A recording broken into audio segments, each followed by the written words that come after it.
For years, we have theorized what the moon is, how it got to be where it is, and how it affects life here on Earth. Needless to say, the moon is essential to life here on Earth, right? It is mentioned all throughout history, across every civilization. Why? Because it's there. It has tantalized humankind with intrigue and mystery. Could life have once lived on the moon? And if so, is there structures left behind for us to find? The idea that the moon has always been there is one we take for granted. The adamant flat earth theorists, for example, would have us believe the moon is a giant hologram and the sun is a spotlight. So when we came across an article in the Guardian newspaper suggesting that China are actively developing an artificial moon to launch into orbit for the purposes of replacing streetlights, it fueled the imagination with critical thinking that could have almost sent the mind into overload. Wait till you hear this. Ambitious is an understatement, to say the least. But yes, China want to replace streetlights with an artificial moon. It might sound like something dreamt up in a far-fetched Marvel movie, but could it work? And are they for real? It is a great idea, but could there be a hint of sensationalism in this?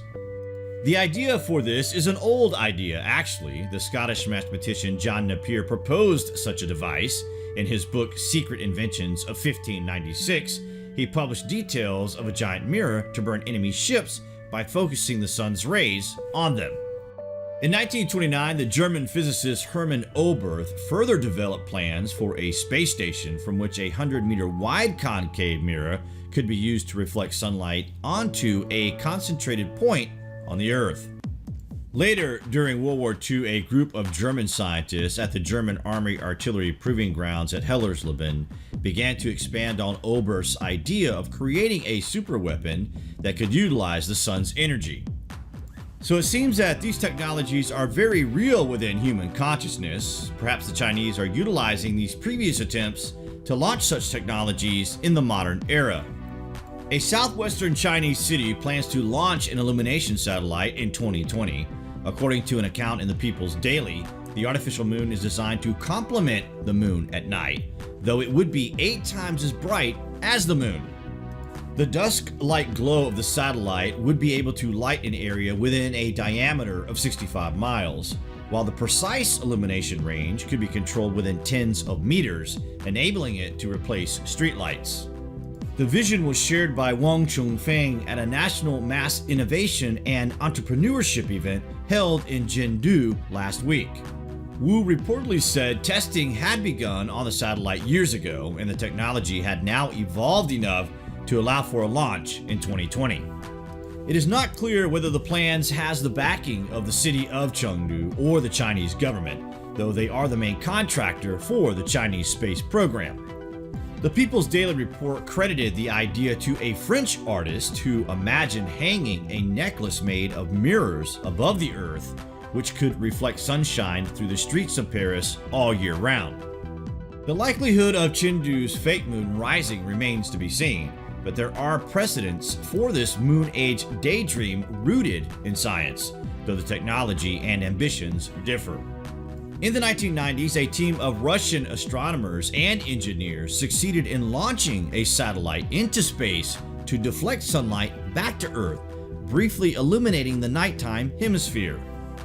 The Namya experiment was to test the feasibility of illuminating points on Earth with light equivalent to that of several full moons. The New York Times said that at the time that several provide an overstatement, but the design was shown to be sound. A more ambitious attempt, Namya 2.5, was made in 1999, prompting preemptive concerns about light pollution, disrupting nocturnal animals, and astronomical observation. The People's Daily was quick to reassure those concerned about the fake moon's impact on nighttime wildlife.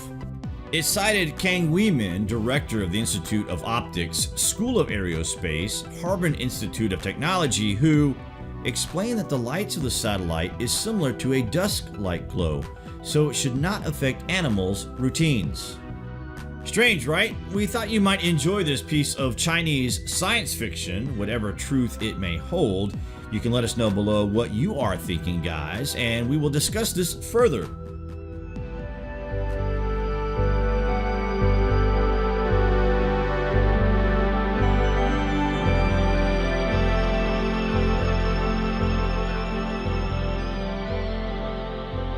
When I was a little girl, I remember standing in my yard almost every night, staring into the sky at a small red dot called Mars. I thought about what I learned in science class, about the robots that humans sent to study and explore Mars. They were pretty limited in how far they could travel along its surface, but the information they sent back transformed that red dot into an entire world. They revealed evidence of water on Mars from long ago and found organic compounds, the chemical building blocks of life, which suggested that it had possibly once been the home of tiny creatures. The most recent robot they sent in the 2020s continued in the search for evidence of past life on Mars, but it also had another goal: to help pave the way for the first generation of humans to land on Mars. Now I am one of those humans.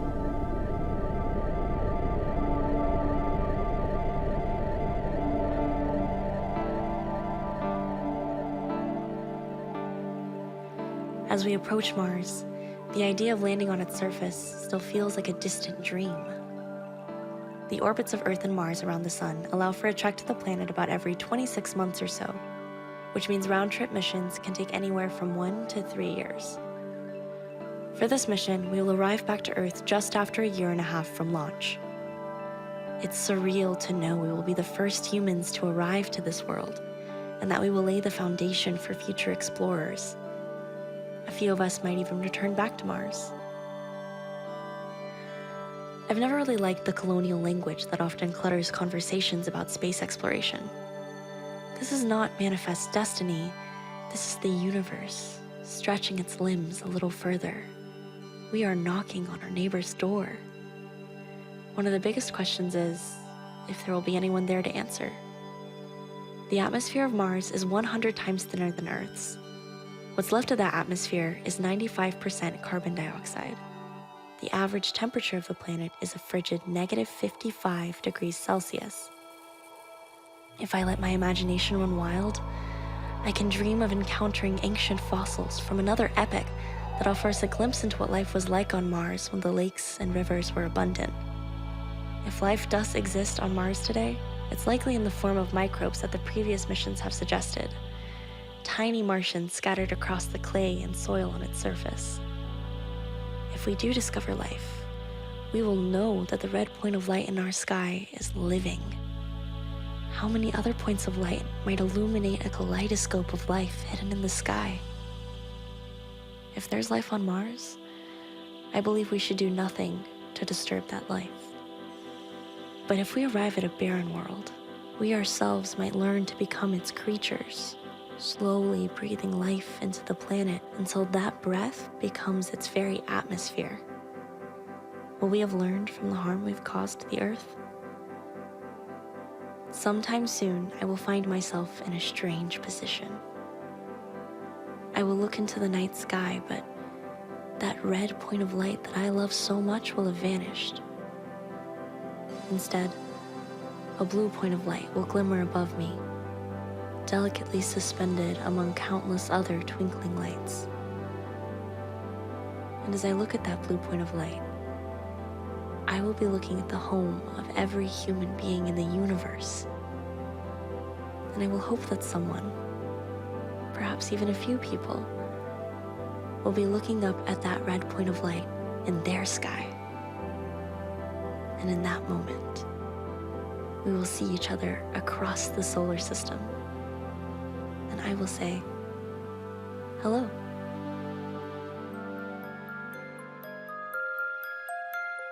We meet in an hour of change and challenge, in a decade of hope and fear, in an age of both knowledge and ignorance. The greater our knowledge increases, the greater our ignorance unfolds. No man can fully grasp how far and how fast we have come. But condense, if you will, the 50,000 years of man's recorded history in a time span of but a half a century. Stated in these terms, we know very little about the first 40 years, except at the end of them, advanced man had learned to use the skins of animals to cover them. Then about 10 years ago, under this standard, man emerged from his caves to construct other kinds of shelter. Only 5 years ago, man learned to write and use a cart with wheels. Christianity began less than 2 years ago. The printing press came this year. And then less than 2 months ago, during this whole 50-year span of human history, the steam engine provided a new source of power. Newton explored the meaning of gravity.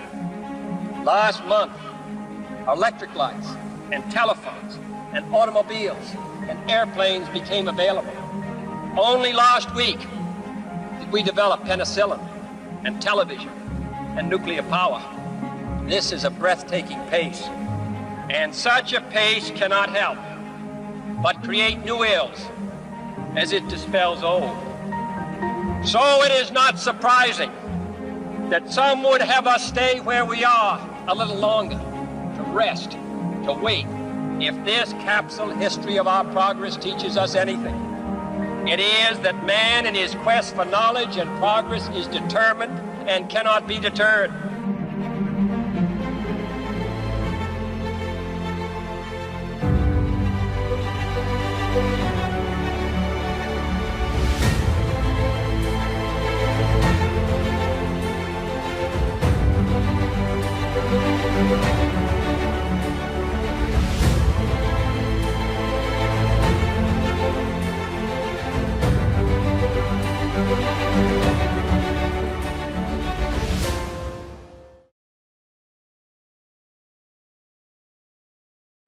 Rusty Hunt, the flight director, announced earlier that NVM Sequence 2 would be running soon. That is the flash sequence, the beginning of the science sampling sequence that governs the remainder of the observation. All stations flight mark, 60 seconds to Centaur impact.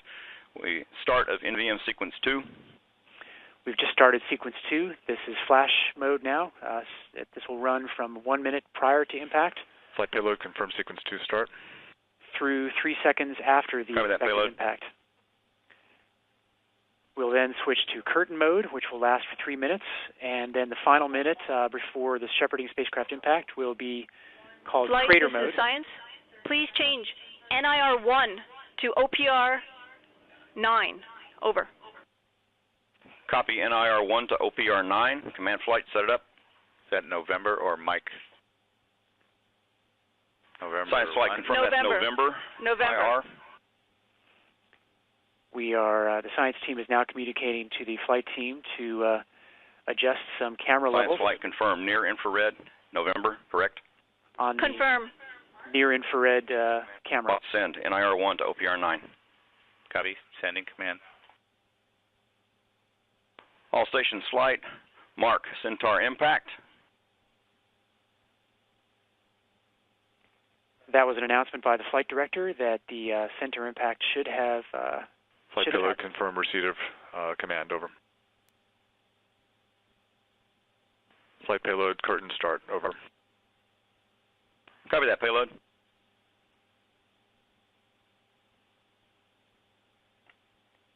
We should be looking for some signs of the impact on the leftmost part of the... standing by with mid-infrared changes.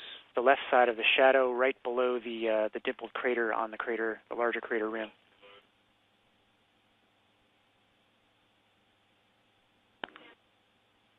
Flight, this is science. Make the rate changes. MIR 1, 1 hertz. MIR 2, 0.1 hertz. Over. Copy science, command flight, MIR 1 to 1 hertz. Sending MIR 1 at 1 hertz. And the science team is directing the flight team to adjust the sampling rate of some of the instruments to fit within the 1 megahertz. Ready with MIR 2 at 0.1.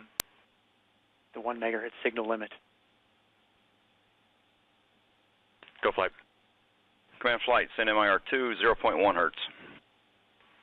MIR2, 0.1 hertz, sending command.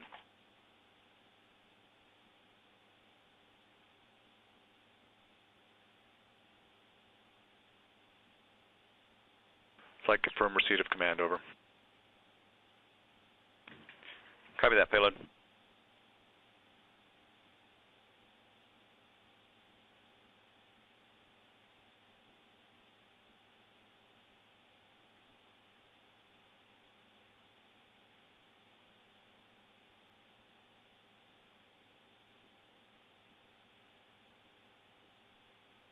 All stations, flight 1 minute to transition to DV mode.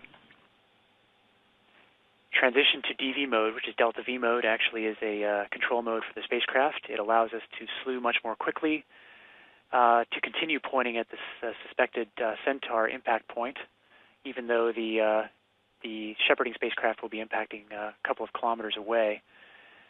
This is the last minute before the shepherding spacecraft also impacts the surface of the moon, and the last minutes of flight.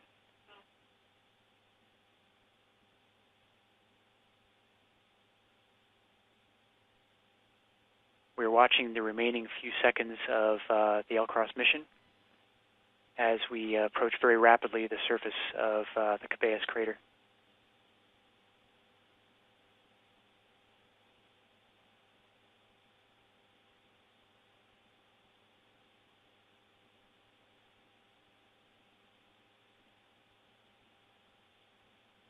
Mark, transition to DV mode.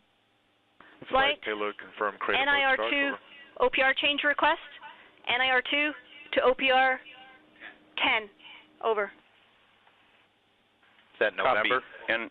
NIR2 to OPR Yes, confirm. 10. November. Ready? Command flight send November IR2 to OPR 10. Command sent.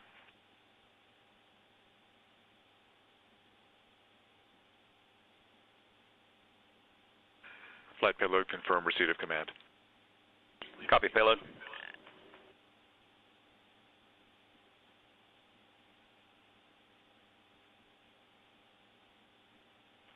These are Stand by for shepherding spacecraft impact. the very last seconds of the shepherding spacecraft trajectory as it approaches the lunar surface. We are seeing very small craters within the crater. We confirm a thermal signature of the crater in our mid-hour cameras. Over. Copy, science.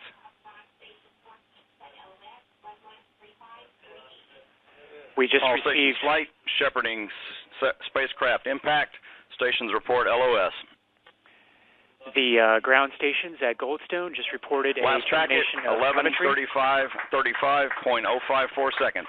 The shepherding spacecraft has hit the surface of the moon, and this marks the end of the L-Cross flight mission.